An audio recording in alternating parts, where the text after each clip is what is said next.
In recent weeks, different views have emerged, which have resulted in the board and the CEO coming to today's decision. You look at VW, and I'm looking at the history of strikes there. They're about to go on strike. First, when we look at Tesla, I think one of the keys to remember is this is way more than an auto company. Hey, why this move? And, what do you say to those who will just cynically point to you and say, well, he's been wrong for so long, he just finally had to throw in the towel? All that and more. So let's get to it. Tesla stock is down in the pre-market almost 1.5%, currently sitting at $351.80. As long as it's not too much, I'm quite a fan of TSLA being down in the pre-market. As we inch closer and closer to the opening bell, I fully expect this to reverse course.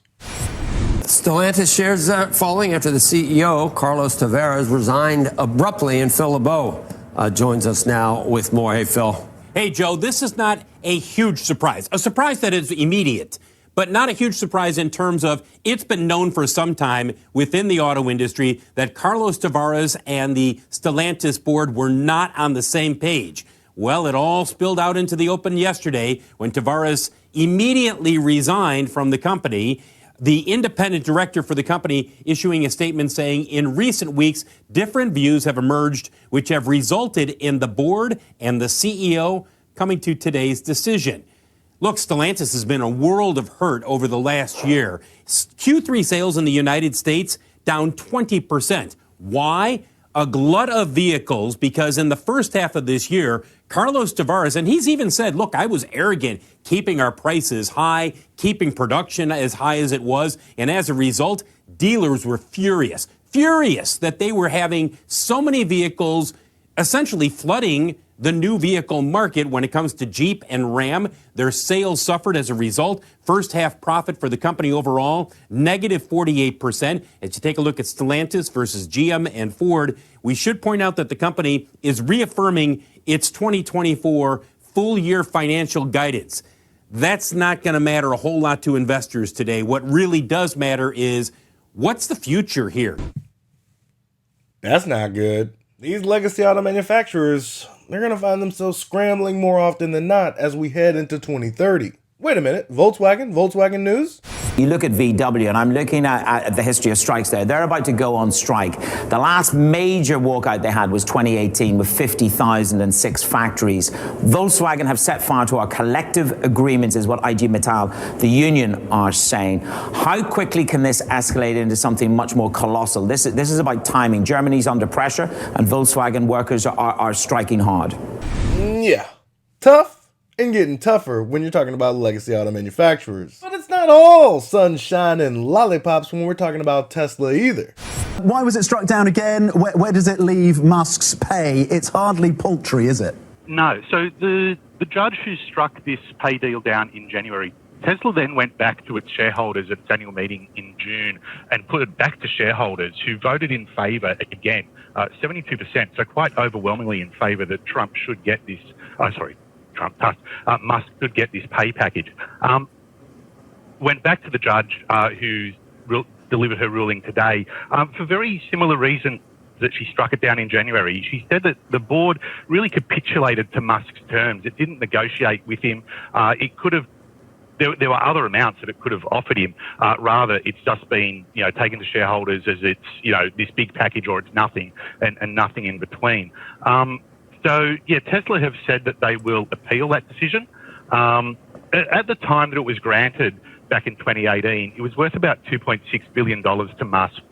When it was struck down in January, it was worth $56 billion.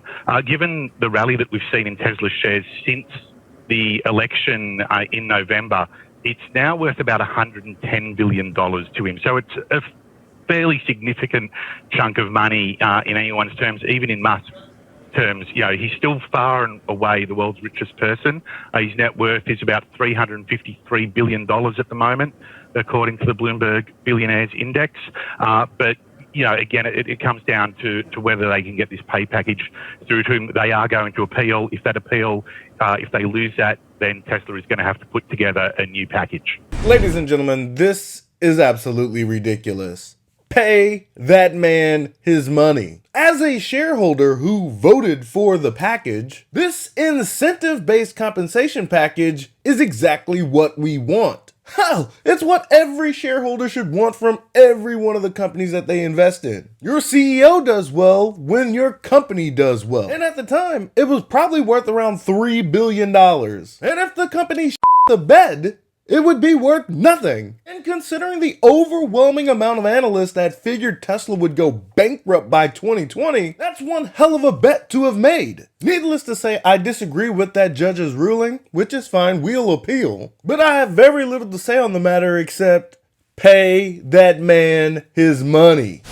Wall Street getting even more bullish on Tesla today, including Stifel raising its price target on that stock from $287 to $411. Now the highest on the street. So you tell your clients, Steve, this one, it's still a buy. You do raise your target, so $411, that is up from $287. That's a nice size jump, Steve. How come? Walk us through it.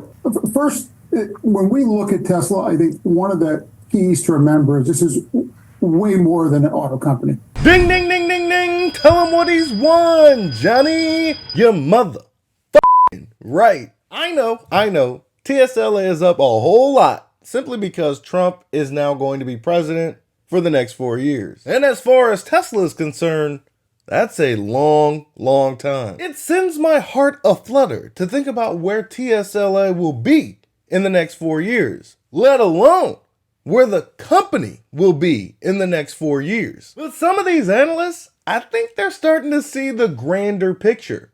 The grander FSD autonomy picture. Optimus is being ever more present in many of these analysts' minds.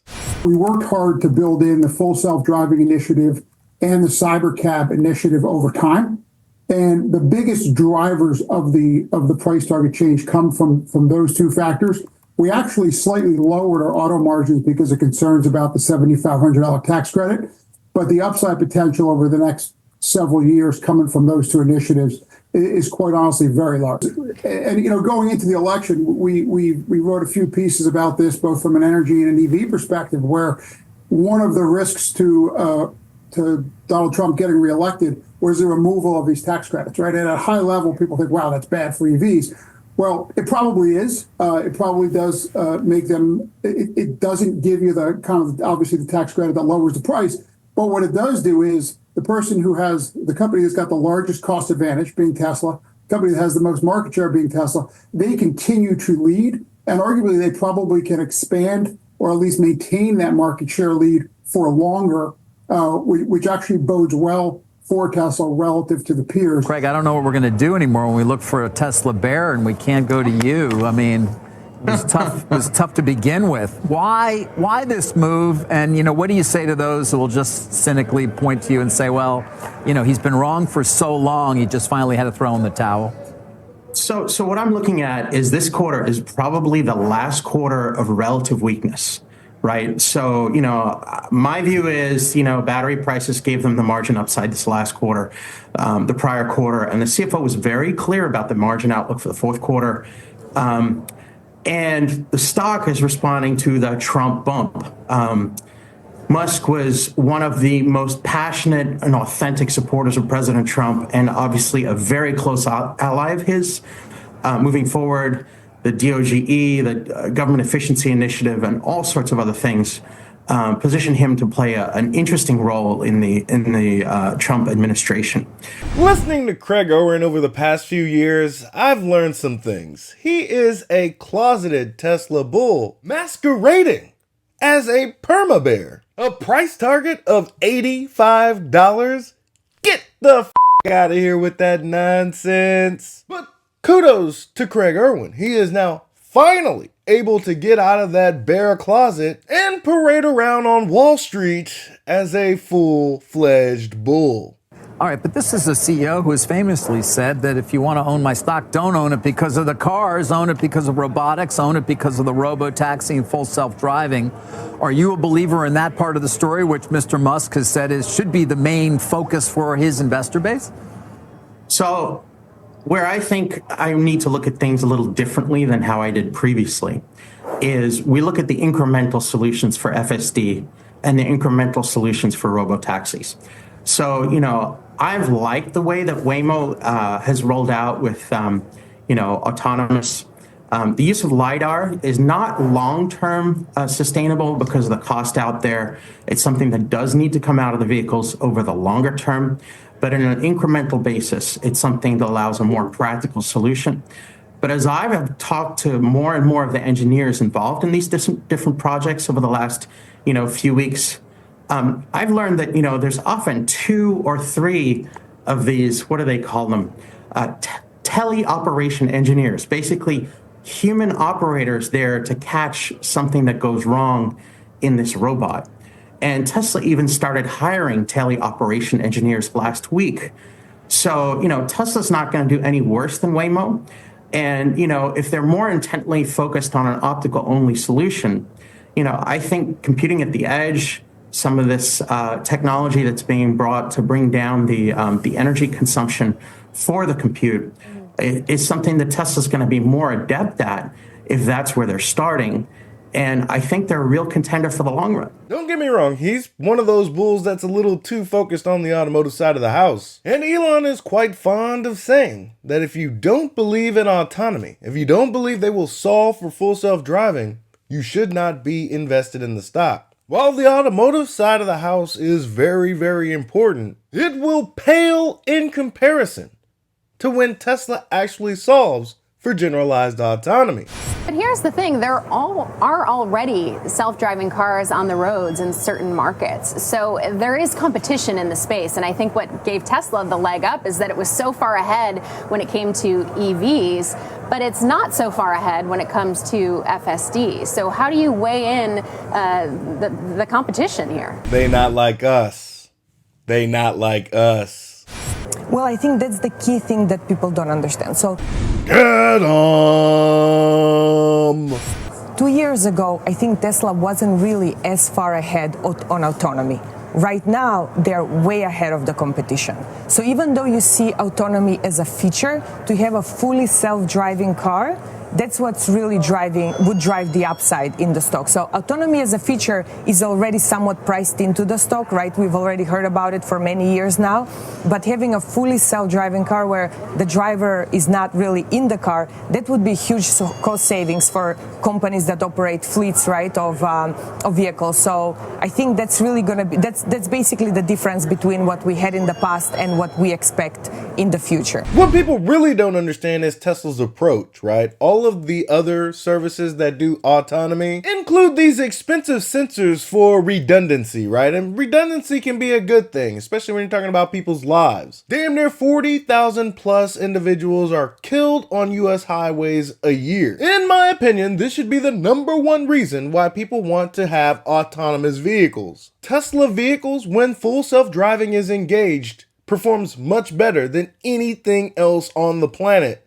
Waymo, Cruise, anything over there in China. And with each software version update, it just keeps getting better. It just keeps getting smoother. Reiterating the fact that you really don't need these extra layers of redundancy that make Waymo vehicles so much more expensive. This, without a shadow of a doubt, puts Tesla at an advantage. These other autonomous services will eventually have to remove the LiDAR, remove the radar, if they stand a chance to compete with Tesla in a cost per mile basis.